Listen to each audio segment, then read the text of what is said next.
Hello friends, welcome to suggestive education. Suggestive এডুকেশনে সকলকে স্বাগত জানাই। এনটিপিসি 2025-এর জন্য যে আমরা প্রিভিয়াস ইয়ারগুলো প্র্যাকটিস করছিলাম, মধ্যযুগের ইতিহাস আমাদের চ্যাপ্টার 6 চলছিল। আজকে হবে মুঘল যুগ। তো প্রথম টপিক হচ্ছে বাবর। তো বাবর প্রথম মুঘল সম্রাট 1526 থেকে 1530 কত বছর বয়সে ফারগানার সিংহাসনে বসেছিলেন? তো এখানে অ্যান্সার হচ্ছে অপশন বি, 11 বছর বয়সে। বাবর, যার আসল নাম ছিল জহিরুদ্দিন মোহাম্মদ, ভারতীয় উপমহাদেশে মুঘল সাম্রাজ্যের প্রতিষ্ঠাতা ছিলেন। তিনি মাত্র 11 বছর বয়সে ফারগানার সিংহাসনে বসেন। ফারগানা ছিল সেই অঞ্চল যেখান থেকে তিনি ভারতে অভিযান চালান। মুঘল শাসনামলে অমুসলিম প্রজাদের উপর যে উপরি কর আরোপ করা হতো সেটিকে কি বলা হতো? তো সেটিকে বলা হতো জিজিয়া কর। Option D. জিজিয়া ছিল এক ধরনের কর যা মুসলিম শাসনের অধীনে থাকা অমুসলিম প্রজাদের উপর আরোপ করা হতো। কুতুবউদ্দিন আইবক প্রথম এই কর আরোপ করেন। আকবর 1579 সালে জিজিয়া কর বাতিল করেন। আওরঙ্গজেব 1679 সালে পুনরায় এটি আরোপ করেন, যা ব্যাপক সমালোচনার সৃষ্টি করে। হুমায়ুন নামা নামক গ্রন্থটি মুঘলদের জীবনধারার একটি চিত্র তুলে ধরে। এটি কে রচনা করেছিলেন? তো হুমায়ুন নামা রচনা করেছিলেন হুমায়ুনের বোন গুলবদন বেগম। হুমায়ুন নামা হলো সম্রাট হুমায়ুনের জীবনী, যা তার বোন গুলবদন বেগম রচনা করেছিলেন। এই গ্রন্থ থেকে বাবর ও হুমায়ুনের জীবনের অনেক গুরুত্বপূর্ণ তথ্য জানা যায়। মুঘল যুগের গুরুত্বপূর্ণ গ্রন্থ লেখক, অন্যান্য গ্রন্থগুলো দেখো এখানে। শাহজাহান নামা, যেটা লিখেছেন ইনায়েত খান। আলমগীর নামা কাজিম, মুন্তাখাবুত তারিখ আব্দুল কাদের এবং আকবর নামা ও আইনে আকবরী আবুল ফজল। বাবর কবে ইব্রাহিম লোদিকে পরাজিত করেন? তো বাবর 1526 খ্রিস্টাব্দে, অর্থাৎ পানিপথের যুদ্ধে, প্রথম পানিপথের যুদ্ধে ইব্রাহিম লোদিকে পরাজিত করেন। তো 21 এপ্রিল 1526 বাবর প্রথম পানিপথের যুদ্ধেও ইব্রাহিম লোদিকে পরাজিত করেন এবং দিল্লি দখল করেন। এই যুদ্ধে বাবরের উন্নত সামরিক কৌশল ও কামান ব্যবহার ছিল মূল কারণ। ইব্রাহিম লোদিকে হত্যা করা হয় এবং এটি মুঘল সাম্রাজ্যের ভিত্তি স্থাপন করে। অন্যান্য যুদ্ধসমূহ হচ্ছে খানোয়ার যুদ্ধ 1527 সাল, বাবর এবং রানা সঙ্গর মধ্যে হয়, রানা সঙ্গ পরাজিত হয়। ঘরগড়ার যুদ্ধ 1529 সাল, বাবর এবং আফগান ও বঙ্গ সুলতান, ঠিক আছে। তো এখানে বঙ্গ সুলতান এবং আফগান পরাজিত হয়।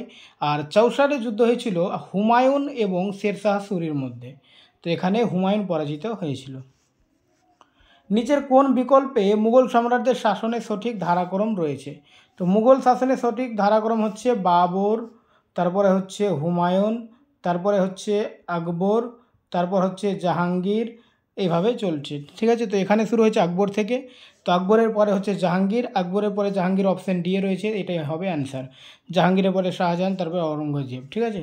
তো এখানে হ্যাঁ, অপশন ডি অ্যান্সার। এবং এখানে একটা সঠিক ক্রম দেওয়া রয়েছে। বাবর 1526 থেকে 1530, হুমায়ুন 1530 থেকে 1540 এবং 1555 থেকে 56। এই যে মাঝের এই টাইমটা 40 থেকে 55, অর্থাৎ 15 বছর, এই টাইমটাতে শেরশাহ সুরি আফগান শাসক কিন্তু শাসন করেছিলেন, ঠিক আছে। মুঘল সাম্রাজ্য এই 15 বছর থমকে ছিল। তারপর আবার 1555-তে হুমায়ুন শুরু হয় এবং 1556-তে শেষ হয়। এবং 1556 থেকে আবার আকবর শুরু করে 1605, জাহাঙ্গীর 1605 থেকে 27, আর শাহজাহান 1628 থেকে 1658, ঔরঙ্গজেব 1658 থেকে 1707। তুলগুমা কি? তুলগুমা বা তুঘলমা, এটা একটা সামরিক কৌশল যেটা বাবর ব্যবহৃত করছিল। অপশন সি হচ্ছে অ্যান্সার। তুলগামা ছিল একটি গুরুত্বপূর্ণ সামরিক কৌশল যা বাবর তার যুদ্ধে ব্যবহার করেছিলেন। এই কৌশলের মাধ্যমে সেনা দলকে আলাদা আলাদা ইউনিটে ভাগ করে দ্রুত গতিতে ঘুরিয়ে আক্রমণ চালানো হতো। নিম্নলিখিত রাজবংশগুলোর মধ্যে কোনটির শাসকদের সুলতান বলা হতো না?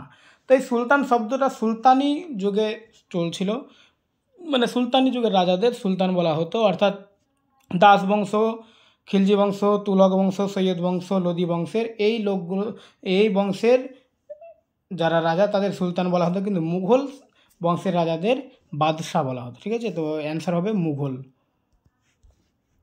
তো মুঘল রাজবংশের শাসকদের ভারতীয় ইতিহাসে সুলতান বলা হতো না। সুলতান উপাধির সূচনা করেন তুর্কি শাসকরা। প্রথম ব্যক্তি যিনি সুলতান উপাধি গ্রহণ করেন তিনি ছিলেন মোহাম্মদ গজনী। নিম্নলিখিত কোন বিকল্পটি ভারতীয় উপমহাদেশের শাসনকারী মুঘল সম্রাটদের বিপরীত ধারাক্রম শেষ সম্রাটের আগে পর্যন্ত? তো এখানে বিপরীত অর্থাৎ উল্টো। তো সব থেকে শেষ সম্রাট যিনি ছিলেন দ্বিতীয় বাহাদুর শাহ। তো উল্টো দিক থেকে শুরু করলে দ্বিতীয় বাহাদুর শাহ প্রথমে আসবে, তো এখানে অপশন সিটাই হবে অ্যান্সার। তার আওরঙ্গজেব, এবং দ্বিতীয় বাহাদুর শাহ আর আওরঙ্গজেবের মধ্যে আরও ছোটো ছোটো অনেক রাজা ছিল, ঠিক আছে। তো মেনলি দ্বিতীয় বাহাদুর শাহকে সবাই চেনে, এবং তার আগে অনেক ছোটো ছোটো রাজা ছিল। তারপর ওখানে ছিল, তার আগে ছিল আওরঙ্গজেব, তার আগে শাহজাহান, তারপর আকবর। তো অ্যান্সার হবে অপশন সি। তো মুঘল সম্রাটদের বিপরীত ধারাক্রম যেটা দেওয়া রয়েছে, দ্বিতীয় বাহাদুর শাহ, আওরঙ্গজেব, শাহজাহান, আকবর।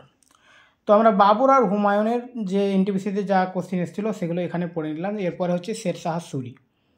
তো নিম্নলিখিতদের মধ্যে কে তার সাম্রাজ্যকে ইন্দাস উপত্যকা বা সিন্ধু উপত্যকা থেকে বাংলার সোনার উপত্যকা পর্যন্ত সংহত করতে ও শক্তিশালী করতে শাহী বা রয়্যাল রোড নির্মাণ করেছিলেন, যা ব্রিটিশ আমলে গ্র্যান্ড ট্রাঙ্ক রোড নামে পরিচিত হয়। তো এই গ্র্যান্ড ট্রাঙ্ক রোড বা জিটি রোড সেটা তৈরি করেছিল কে? শের শাহ সুরি। তো শের শাহ সুরি সিন্ধু উপত্যকা থেকে বাংলার সোনার উপত্যকা পর্যন্ত তার সাম্রাজ্যকে মজবুত করতে শাহী রোড নির্মাণ করেন।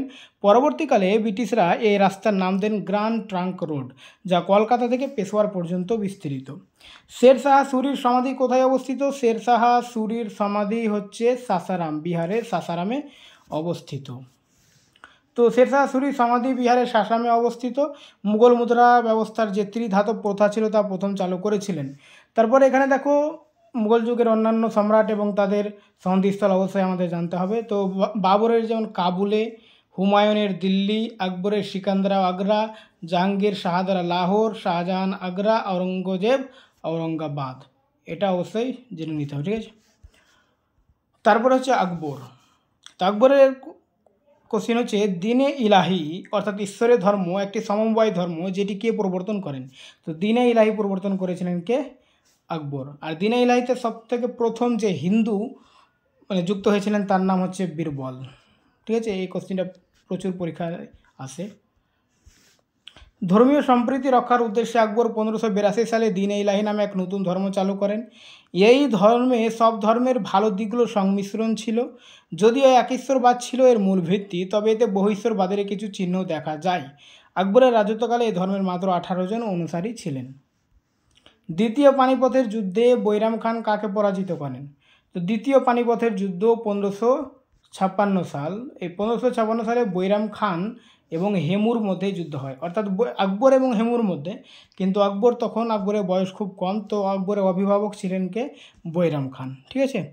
তো বৈরাম খান এবং হেমু বা আকবরের হেমুর মধ্যে হয় এবং হেমু পরাজিত হয়। সালটা হচ্ছে 1556।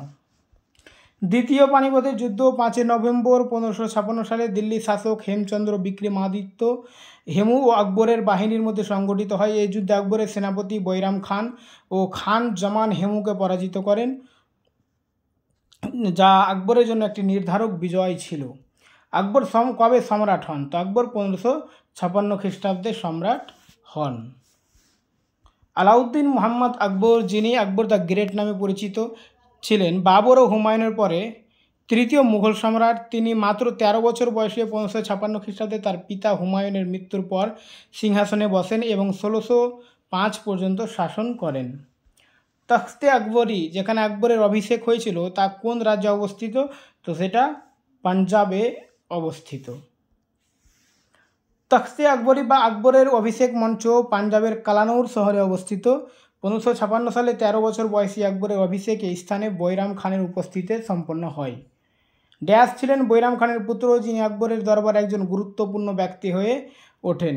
তো আব্দুর রহিম খানে খানান, ইনি ছিলেন আকবরের দরবারে একজন গুরুত্বপূর্ণ ব্যক্তি, কিন্তু বৈরাম খানের পুত্র, ঠিক আছে। তো এখানে অ্যান্সার হচ্ছে অপশন এ, আব্দুর রহিম খানে খানান। বৈরাম খানের পুত্র ছিলেন আব্দুর রহিম খানে খানান, যিনি আকবরের নবরত্নদের মধ্যে একজন ছিলেন। গুজরাট যুদ্ধে তার অসাধারণ পারফরম্যান্সের জন্য আকবর তাকে খানে খানান উপাধিতে ভূষিত করেন। রহিম আরবি, তুর্কি, ফার্সি এবং সংস্কৃত ভাষায় একজন জ্ঞানী পণ্ডিত ছিলেন। তার জন্ম 1556 সালে দিল্লিতে। নিম্নলিখিতদের মধ্যে খানে খানান উপাধিতে ভূষিত হয়েছিলেন কে? তো অ্যান্সার হচ্ছে বৈরাম খান। তাছাড়া অপশানে যদি আব্দুর রহিম থাকতো তো আব্দুর রহিমও হতো, ঠিক আছে। তো তো বৈরাম খান ছিলেন একজন গুরুত্বপূর্ণ সেনাপতি এবং মুঘল বাহিনীর প্রধান সেনাপতি। তিনি আকবরের প্রধান উপদেষ্টা, অভিভাবক ও শিক্ষক ছিলেন। আকবর তাকে খানে খানান বা রাজাদের রাজা উপাধিতে ভূষিত করেন। আকবরের দরবারে জররিন কলম বা গোল্ডেন পেন উপাধিতে ভূষিত শ্রেষ্ঠ ক্যালিগ্রাফার কে ছিলেন? অ্যান্সার হচ্ছে মুহাম্মদ হোসাইন। তো এখানে অ্যান্সার হচ্ছে অপশন ডি, মুহাম্মদ হোসাইন। ইনি ক্যালিগ্রাফার বা জররিন কলম নামে পরিচিত ছিলেন। মোহাম্মদ হুসাইন কাশ্মীর থেকে এসেছিলেন এবং তিনি আকবরের দরবারে অন্যতম শ্রেষ্ঠ ক্যালিওগ্রাফার ছিলেন। তাকে জররিন কলম বা স্বর্ণ কলম উপাধিতে ভূষিত করা হয়। হলদিঘাটির যুদ্ধ কবে সংঘটিত হয়েছিল? হলদিঘাটির যুদ্ধ হয়েছিল 1576 খ্রিস্টাব্দে। তো অ্যান্সার হচ্ছে অপশন সি, 1576।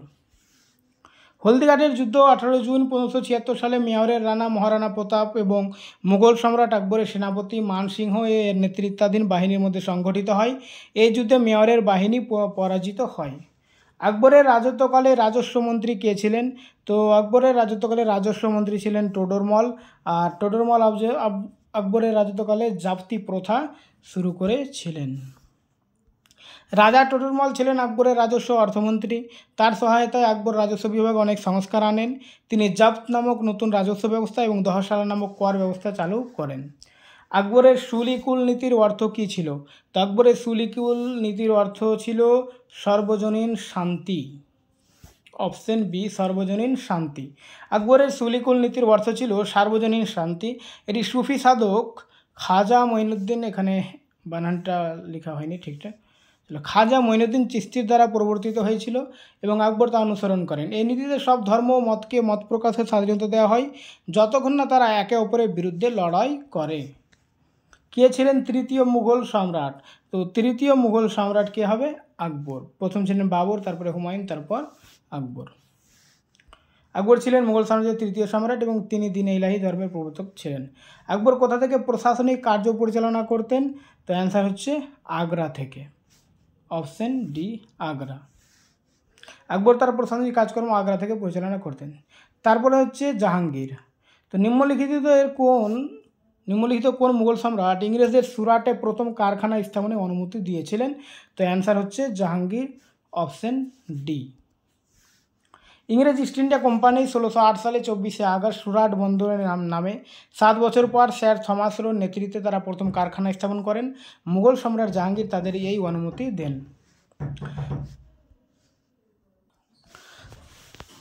জাহাঙ্গীর ছিলেন মুঘল সাম্রাজ্যের কততম সম্রাট? তো জাহাঙ্গীর মুঘল সাম্রাজ্যের চতুর্থ সম্রাট ছিলেন। Option B. জাহাঙ্গীর, যিনি আকবরের পুত্র ছিলেন, মুঘল সাম্রাজ্যের চতুর্থ সম্রাট ছিলেন। তার শৈশবের নাম ছিল সেলিম। শাহজাহান। নিচের কোনটি মুঘল শাসকদের আমলে ভারত সফরকারী বিদেশিদের সাথে সঠিকভাবে মেলানো হয়েছে? শাহজাহান, উইলিয়াম হকিংস, জাহাঙ্গীর, মনুচ্চি, ঔরঙ্গজেব, মনুচ্চি, আকবর, স্যার থমাস রো। তো এখানে শুধুমাত্র সঠিকভাবে মিলেছে ঔরঙ্গজেব, মনুচ্চি, বাকিগুলো হয়নি। উইলিয়াম হকিংস জাহাঙ্গীরের সময় এসেছিলেন, স্যার থমাস রো জাহাঙ্গীরের সময়। তো বিদেশি পর্যটক তাদের শাসকদের রাজত্বকাল: উইলিয়াম হকিংস জাহাঙ্গীরের সময়, স্যার থমাস রো আকবর, থমাস রো এটাও জাহাঙ্গীরের সময় হবে, আকবর না। মনুচ্চি শাহজাহান এবং ঔরঙ্গজেব, আর পিটার মুন্ডি শাহজাহান। শাহজাহানের কন্যা ড্যাশ শাহজাহানাবাদ দিল্লির নতুন রাজধানী বহিস্থাপিত প্রকল্পে অংশগ্রহণ করেছিলেন। তো এখানে শাহজাহানের কন্যার নাম হচ্ছে জাহানারা। Option D. জাহানারা শাহজাহানের কন্যা দিল্লিতে স্থাপিত শাহজাহানাবাদের অনেক স্থাপিত প্রকল্পে অংশ নিয়েছিলেন। জাহানারা ও রোশনারা ছিলেন বোন। রোশনারা উত্তরাধিকার যুদ্ধের সময় ঔরঙ্গজেবকে সমর্থন করেছিলেন। গুলবদন বেগম ছিলেন বাবরের কন্যা, যিনি হুমায়ুন নামা রচনা করেছিলেন। নিচের কোন জোড়া সঠিকভাবে মেলানো হয়নি? বিদেশি পর্যটক ও তাদের আগমনের সময় শাসক: Ralph Fitch Akbar, Abdur Razzaq, Devaraya two, John Jourdain, Shahjahan, Marco Polo, Pandya empire. তো অর্থাৎ পাণ্ড্য। তো এখানে সঠিকভাবে মেলেনি, সেটা হচ্ছে জন জুয়ান। এটা শাহজাহানের আমলে হবে না, ঠিক আছে। তো অ্যান্সার সি হচ্ছে, অপশান সি হচ্ছে অ্যান্সার। জন ফ্রায়ার, পিটার মুন্ডি, টাভারনিয়ার ও জন লয়াল শাহজাহানের সময় ভারতে এসেছিলেন। বাকি সব বিকল্প সঠিকভাবে মেলানো হয়েছে।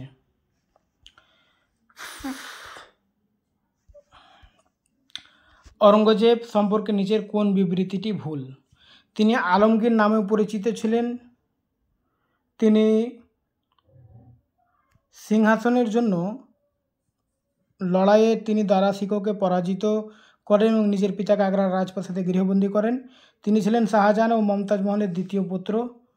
এটা ভুল, ঠিক আছে, অপশন সিটা হচ্ছে ভুল, কারণ এই বিবৃতিটি ভুল, কারণ আওরঙ্গজেব ছিলেন শাহজাহানের তৃতীয় পুত্র, দ্বিতীয় নয়। তার মা ছিলেন মমতাজ মহল।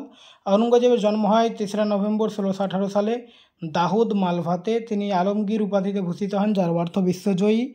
আর 1658 সালে মে মাসে সামুগড় যুদ্ধে দারাকে পরাজিত করে পরে আগ্রার রাজপ্রাসাদে নিজের পিতাকে গৃহবন্দী করেন।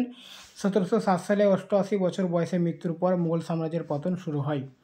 আওরঙ্গজেব কাকে ছত্রপতি শিবাজী মহারাজের বিরুদ্ধে পাঠিয়েছিলেন? তো এখানে অ্যান্সার হচ্ছে জয়সিংহকে। তো অপশন ডি হচ্ছে জয়সিংহ। আওরঙ্গজেব শিবাজী মহারাজকে নিয়ন্ত্রণে আনার জন্য জয়সিংহকে পুনেতে পাঠান। তিনি শিবাজীর বিরুদ্ধে সমস্ত শক্তিকে একত্র করতে থাকেন। পুরন্দর দুর্গ অবরোধের ফলে 1665 সালে জুন মাসে জয়সিংহ ও শিবাজীর মধ্যে পুরন্দর চুক্তি স্বাক্ষরিত হয়। রাবিয়া উদ দৌরানি নামে কে পরিচিত ছিলেন? তো রাবিয়া উদ দৌরানি বলা হতো দিলরাস বানু বেগম। Option B. রাবিয়া উদ দৌরানির প্রকৃত নাম ছিল দিলরাস বানু বেগম। তিনি আওরঙ্গজেবের প্রথম স্ত্রী ছিলেন। তার স্মরণে আওরঙ্গজেব 1660 সালে আওরঙ্গাবাদে একটি সমাধি নির্মাণ করেন, যা বিবিকা মাকবারা নামেও পরিচিত। এটি তার বড় ছেলে আজম শাহ নির্মাণ করে 1678 সালে। আর মুঘল পরবর্তী শাসকেরা নাদির শাহ কবে ভারত আক্রমণ করে দিল্লি লুট করেন? তো অ্যান্সার হচ্ছে 1739। তারপরে হচ্ছে নাদির শাহ আফসার পারস্যের শাসক ও আফসারিড রাজবংশের প্রতিষ্ঠাতা। 1739 সালের মার্চ মাসে দিল্লি আক্রমণ করেন। কর্নালে যুদ্ধে মুঘলদের সহজে পরাজিত করেন। আহমদ শাহ আবদালি কোন এশিয়ান দেশ থেকে ভারতে এসেছিলেন? তো অ্যান্সার হচ্ছে আফগানিস্তান। Option C Afghanistan. আহমদ শাহ আবদালি আহমদ খান আবদালি নামে পরিচিত, দুররানি সাম্রাজ্যের প্রতিষ্ঠাতা ও আধুনিক আফগানিস্তানের প্রতিষ্ঠাতা হিসেবে বিবেচিত।